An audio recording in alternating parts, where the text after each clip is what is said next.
Hello everyone, we are going to see how to make a PFM crown in relation to this 3/6 tooth in an economical, affordable providing prices slab. Why these slabs asking us 3 days for making a PFM crown?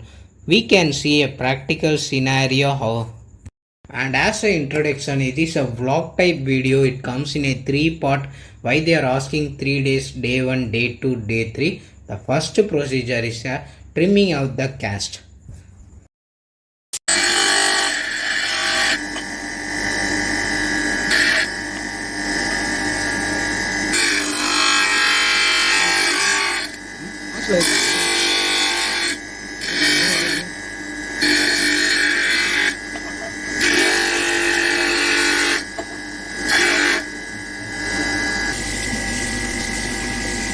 Cast trimming, we most of them have been done in our UG days in our preclinical lab itself and in mandible, and this machine was new to me.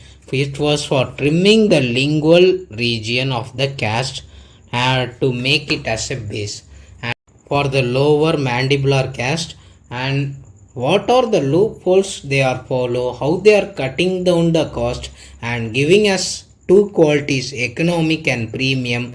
Let's see in detail about it.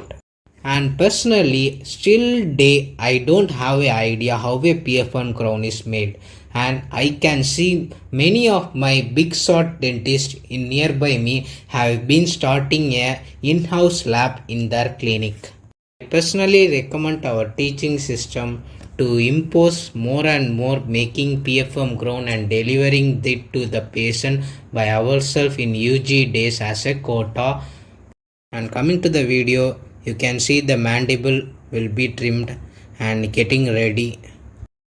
First cutting down of cost is starting from this procedure. There is no base has been given to the model. And if second cutting down of cost, if you are going more economical, there won't be trimming procedure will be carried down also, and no trimming followed by no die cutting also.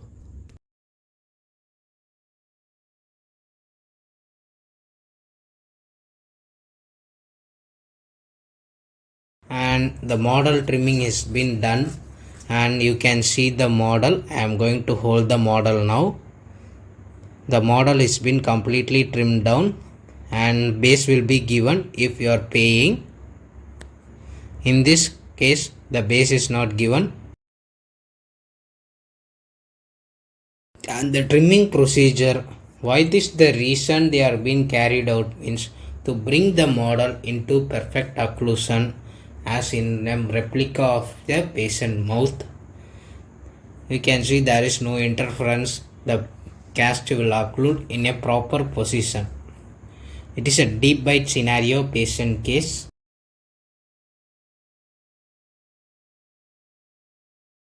If you are going for economical crown, you can see the technician will be using a cutter to cut down the excess to bring the model into occlusion.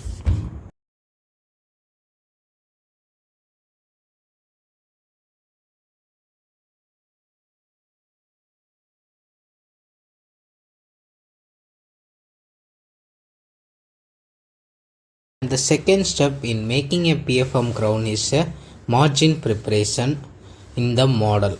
The margin, the technician uses a BP number 11 blade to make the margin preparation in the model. Initially, the model has a air bubble and some other deformities, and he will be correcting those with the help of BP 11 blade. To get a real-time viewing, I have not edited the video. I have not fast forward anything until it required.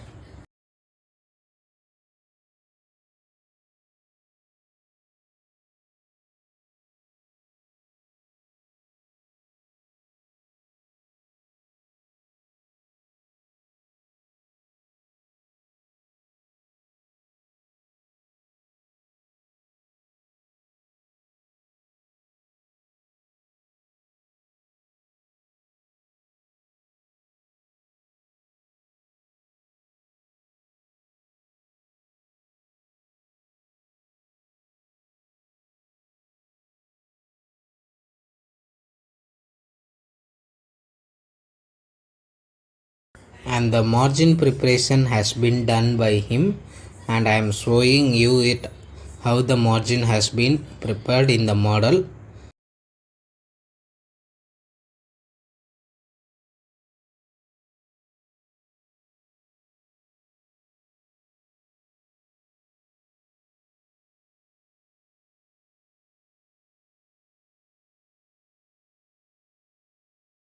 After margin preparation, the third step is blocking out the undercuts. He is blocking out the undercut with help of dental stone. He is taking in some dental stone in hand and mixing them with help of same BP blade.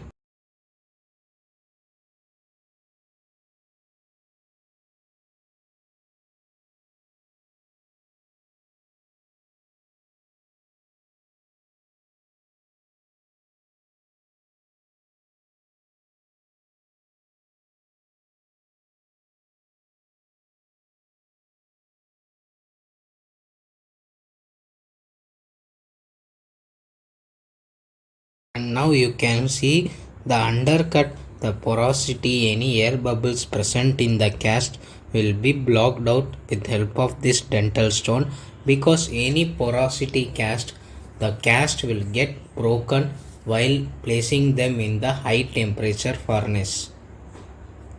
And this model has two porosities, one into the pepper tooth region and other in the lingual side.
And now you can see the undercut has been blocked with help of the dental stone, and the prepared tooth surface in the cast will be smooth enough.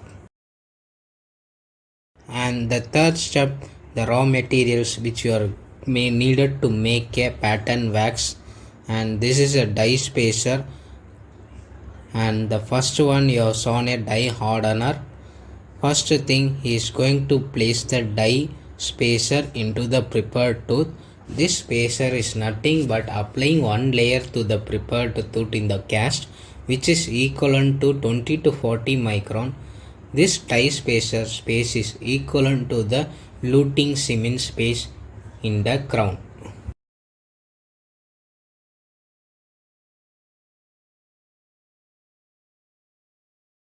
And only one layer should be applied with the specific brush mentioned, because which will be equivalent to the 20 to 40 micron. And the second step will be the die hardener application. It is because the die hardener, the wax, it will prevent the wax, pattern wax, from adhering to the other region except the prepared tooth.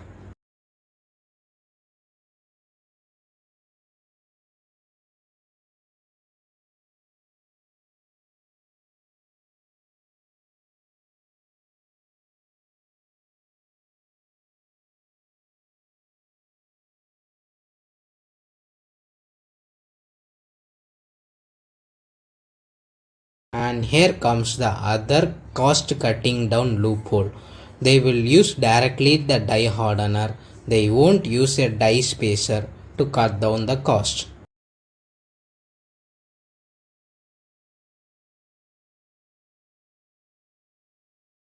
After this procedure, as per theory, a pattern or inlay wax is be used to make a wax coping.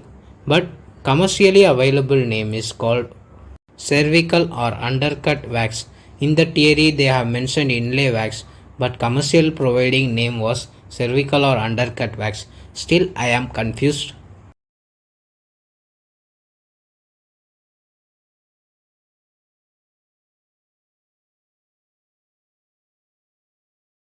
In the background, you can see the wax coping fabrication will be done by the technician. It was a quite long procedure. I have not edited anything. You can follow him. And now I understand the properties of a pattern wax. It should soften uniformly. The wax color should be contrast to facilitate proper finishing of margin, and it should not flake or chip when curved. It should burn out without any residues. It should be rigid, dimensionally stable, and must not flow at room temperature. And it is the most important 5 mark repeated asked 5 mark in dental materials, which I used to memorize without any understanding till date.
And you can see he will be giving a proximal bulk over the proximal region.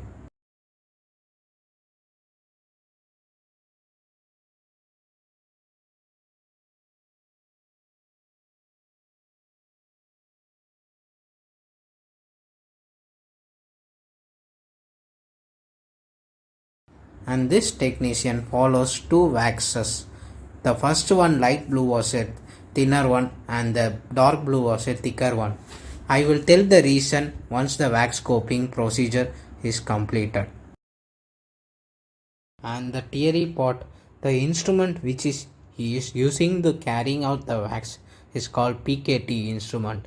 PKT instruments come in 5 numbers.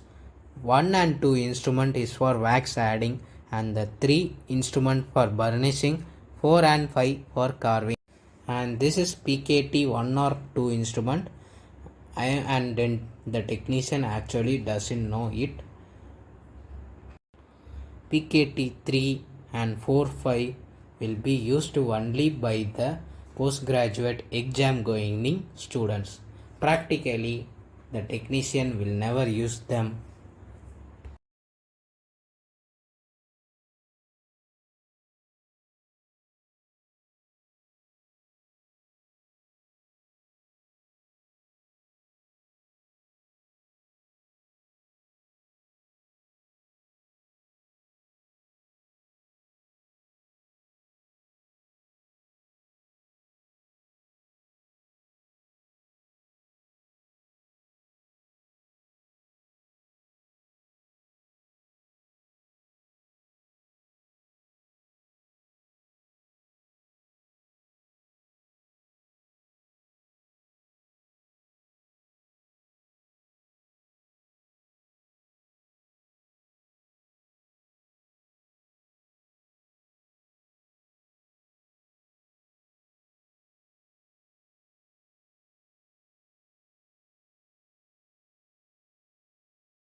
and the proximal bulk will be given in this thick wax, and he is carving to give a smooth surface over the wax pattern.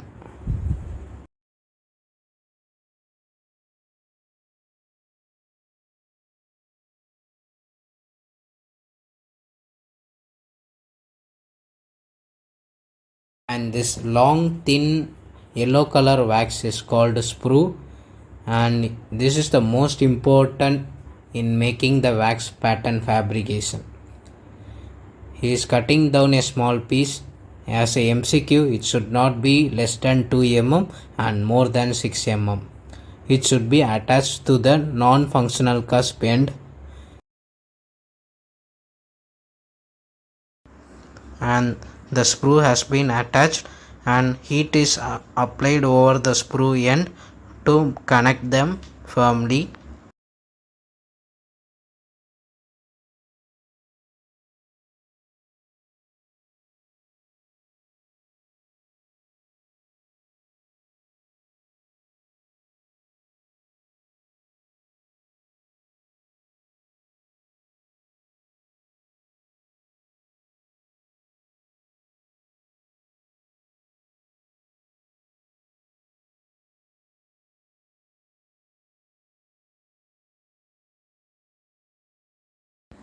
And the model will be placed in the water.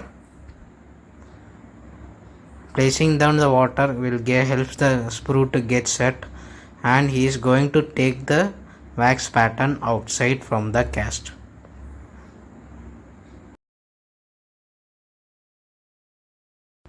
And the pattern is successfully retrieved from the model. And to recheck the confirmation, you have to apply the wax separator again.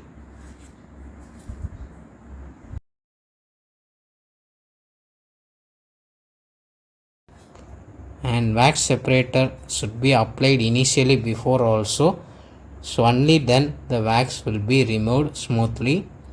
And wax separator applied, he is going to recheck again in the model. Why he is rechecking? To confirm there is no any deformity while removing, and the pattern is placing precisely in the margin also.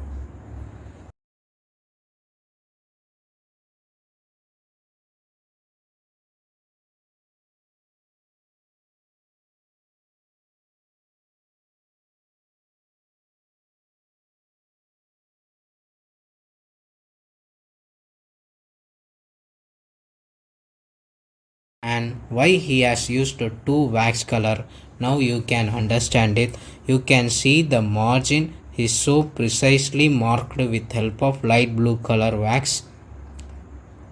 And one more thing, the areas which is so transparent will gives us the idea wax deficient region, and we can apply the dark blue wax over that. And this region has a deficient wax over it. We are going to apply some wax over this region.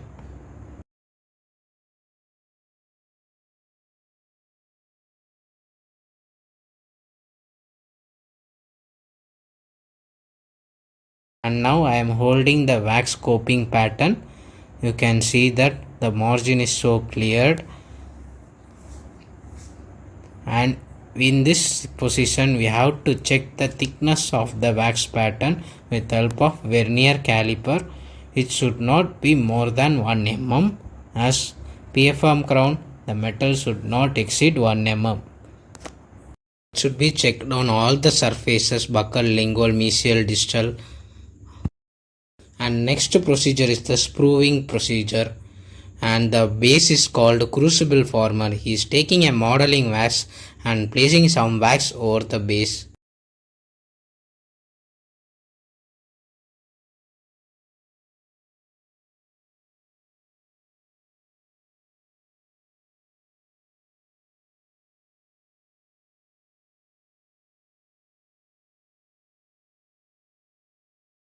And after adapting the modeling wax into the base, and he takes out the fabricated wax coping and the sprue, and the sprue has been connected to the base, and now it is called a sprue former, because a sprue former is a metal pattern used to form a channel allowing molten metal to flow into the mold to make casting. And to place the sprue former into the position, he makes some hole in the base, and then placing the sprue former, and then sealing the sprue former again with the pattern wax.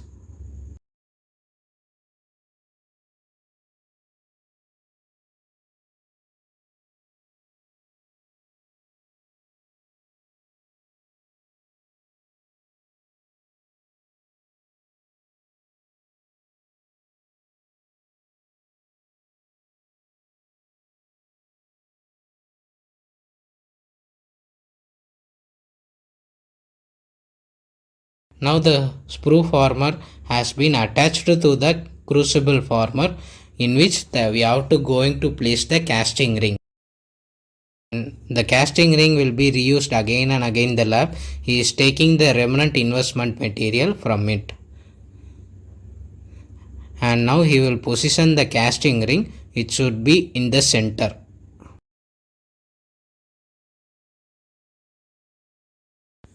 And once it is get positioned, as per theory, we should use a asbestos sheet as a liner material, which should be 2 cm below the open end of the casting ring. But he is cutting down the cost using a modeling wax to seal the casting ring into the crucible former.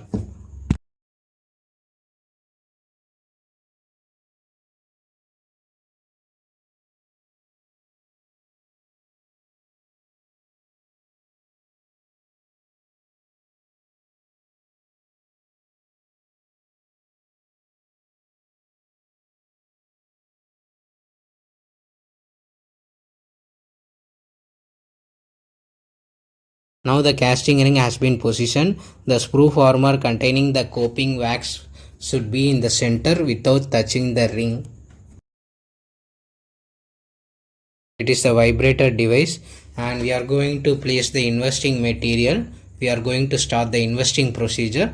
Phosphate bonded investment for base metal and metal ceramic alloys we should use. For gypsum bonded investment should be used for noble metal alloy, but nobody is practicing noble metal, so we need only phosphate bonded investment.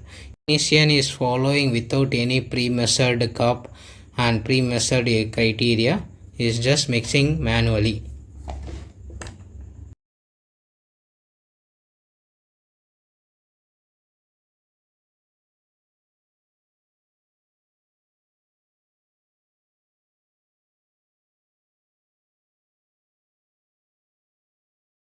And this is the liquid of phosphate bonded investment material. He is also using without pre-measuring and just mind calculation, since he said I am well experienced. Following, he pours some water into the investing procedure for mixing. I don't know why he is pouring the water.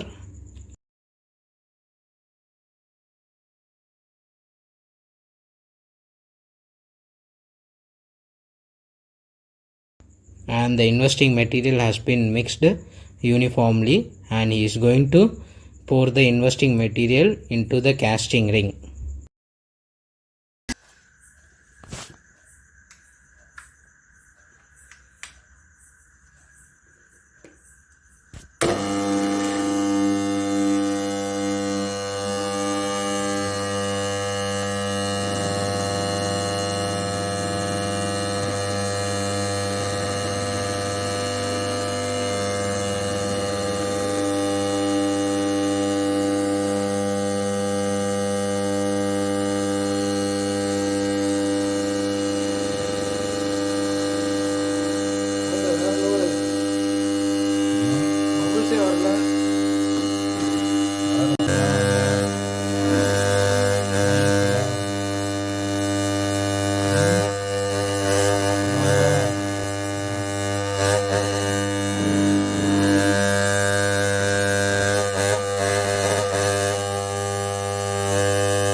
After pouring the investing material, for the hydroscopic technique, the casting ring should be immediately immersed in a water bath at 38 degree for next 1 hour. Since he said he is going to use them immediately, he said he is not gonna to place them into the water. This is the reason he said.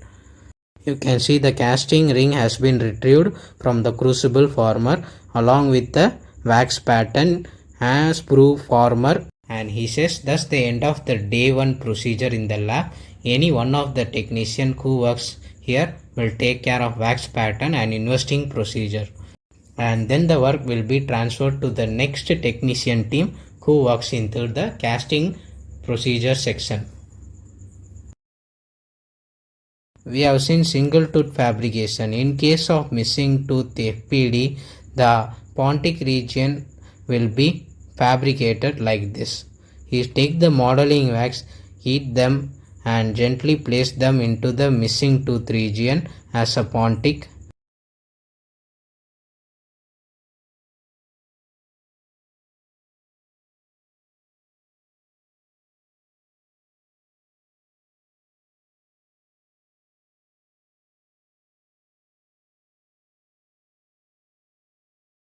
And now he used the pattern wax, placed them over the modeling wax region, build them, carved them into the missing pontic.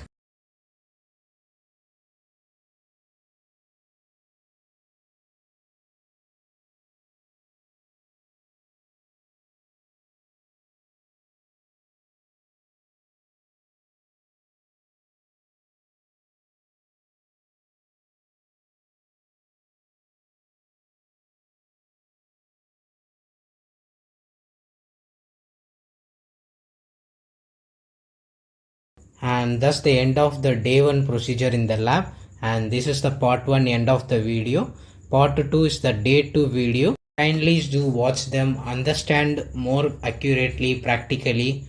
Before that, like, share, subscribe. Dear Madness Dentistry, till now I don't have an idea how a PFM crown is being made. I used to think it is a most difficult subject in my second year, but now I feel it is the most easier subject after watching practically.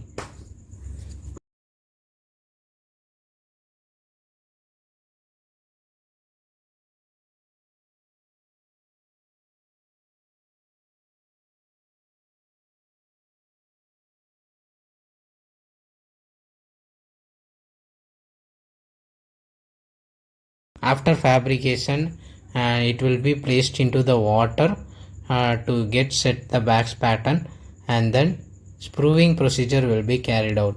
The sprue will be placed, multiple sprue will be placed connecting them, and the sprue will be connected with pattern wax again.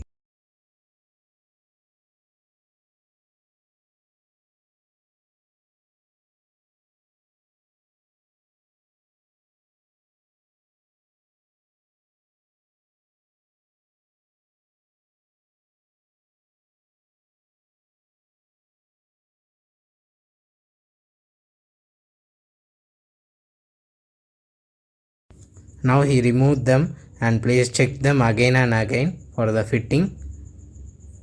You can see the margins and you can see the abutment region just like this. It has been fabricated, and the wax deficient area will be applied again, and the procedure is been completed by him.